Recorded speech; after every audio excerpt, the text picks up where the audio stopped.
Merci de m'avoir reçu aujourd'hui. Je suis très content de m'adresser à tous les peuples maliens et au nom du syndicat autonome de la police, parce que je suis le président du comité du syndicat autonome de la police de Sigassou. Et s'il faut parler de la corruption, c'est quelque chose qui est de l'actualité. Et j'encourage au passage le ministre de la Justice et le ministre de la Sécurité. Parce que le ministre de la Sécurité est à la charge de la police nationale et le ministre de la Justice est à la charge de la lutte contre la corruption qu'il a commencé il y a de cela quelques mois. Et officiellement, le ministre de la Justice avait remis des quitanciers à la police nationale pour que désormais, chaque fois qu'il y a eu des paiements, des infractions du code de la route, que la police délivre des quitanciers aux contrevenants. C'est quelque chose à saluer parce que ça donne un point fort à la police nationale, un argument fort à la police nationale.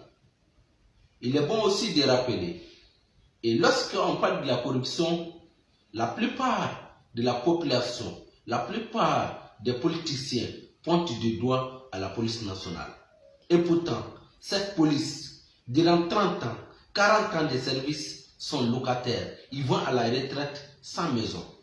Et les SAP, au passage, je suis en train de lutter pour que chaque policier ait un toit, avec la MOPOL, les 20 000 logements qu'on cesse tous les jours et tous les temps.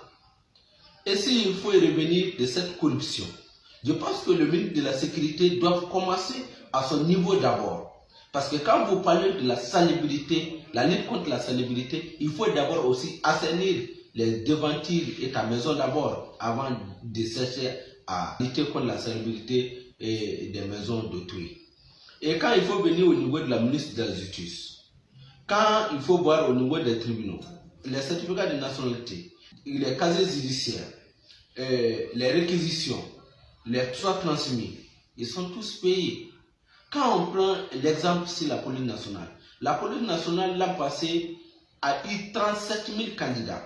37 000 candidats pour 1500 francs pour un certificat de nationalité et un casier judiciaire, vous allez vous trouver à 55 millions de francs CFA.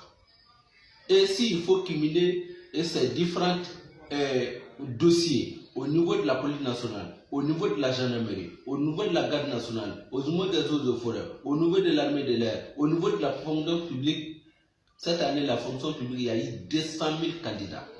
Si les 200 000 candidats, s'il faut multiplier les 1500 à 200 000 candidats, vous allez vous trouver à 300 millions de francs CFA. Et si vous allez cumuler, vous allez vous trouver à 511 millions de francs CFA. Ça, c'est en un an. Et s'il faut voir les recrutements cumulés de 10 ans, vous allez vous trouver à 5 milliards 110 millions de francs CFA. Que les tribunaux gagnent, prennent sans reçu ni quittance. Donc moi je veux que le ministre de la Justice, si réellement il voulait lutter contre la corruption, donne aussi officiellement des quitanciers au niveau des tribunaux qui donnent des casiers judiciaires, qui donnent des certificats de nationalité, que tout ce qui sort du niveau des tribunaux, il faut qu'il y ait aussi des reçus. C'est là qu'on va comprendre que sa lutte n'est pas une lutte d'impunité, mais une lutte légale. Je vous remercie.